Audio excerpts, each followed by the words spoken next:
Welcome back, troglodytes, to Would You Rock or Not? It's Fender Friday again, guys. This time I decided to go back in history just to find a really weird Fender guitar, and this time I came up with the Fender Maverick, also known as the Fender Custom. This model was produced in 1969 and early 1970. The Fender Mavericks are Alder bodies with maple necks and bound rosewood fretboards with block inlays. Nobody is 100% sure how many there are, but it's estimated to be between 600 to 800 units. So let's go ahead and discover what we can see just on a first glance.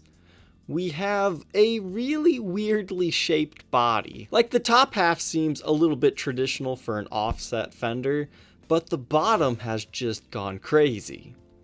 You have a really interesting pickup design. It almost looks like bass pickups. And this headstock, it's really long.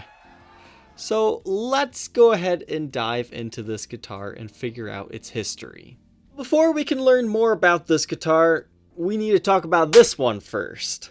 Does this look kind of familiar to you after looking at the Maverick? Well, that's because it is. The Maverick was built off of the Fender Electric XII. Apparently, this was just a failed model for Fender because Rickenbacker kinda had the 12-string market cornered by then. So since they had all of those leftover bodies and necks, they decided to repurpose them into a brand new model. So essentially what was done, they took a bandsaw to the existing guitars, they chopped a little bit off the top, they did a whoopity-woo on the bottom, and there you go. That's how you got this funky body shape. Oh, and the pickups and control layout, once again, exactly from the Fender 12.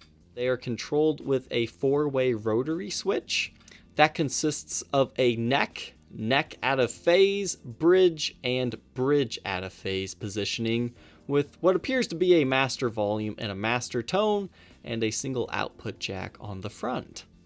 But this bridge, that doesn't quite look the same. Where did the bridge of this model come from? It came from the Mustang. So that means you can get some whammy bar action in on this. This model is just a blend of two already strange Fender guitars to create something even more bizarre. The backside still has that comfort cutaway on it, and it is a bolt-on neck as with most Fenders. But let's talk headstocks here for a minute. Clearly, this is the large Fender 12-string headstock, again from the Fender 12. But what is interesting, from what I've read, you can have two different headstocks on this guitar. One that reads Fender Custom, like this one, and one that reads Maverick. The ones that are labeled Custom are most likely the earlier ones that were already drilled for 12 tuning pegs. So what they did is at the factory, they filled in those 6 extra holes and they put a veneer over the headstock to conceal them.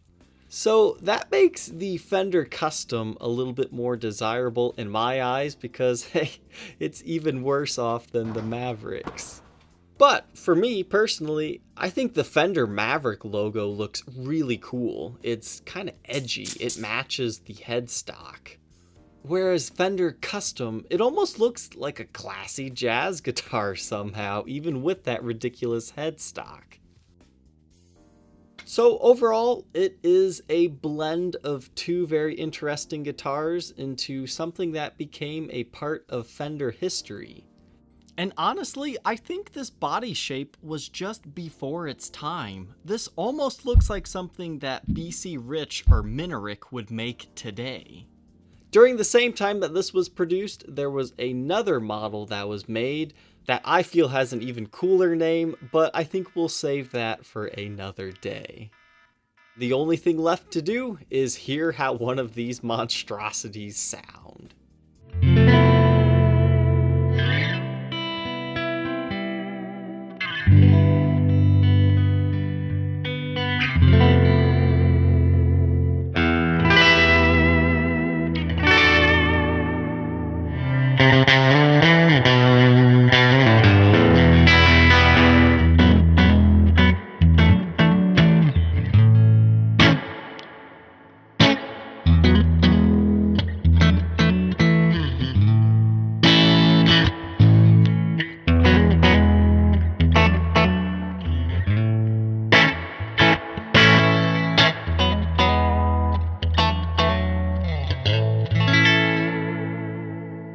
The only question left, would you rock a Fender Maverick custom or not?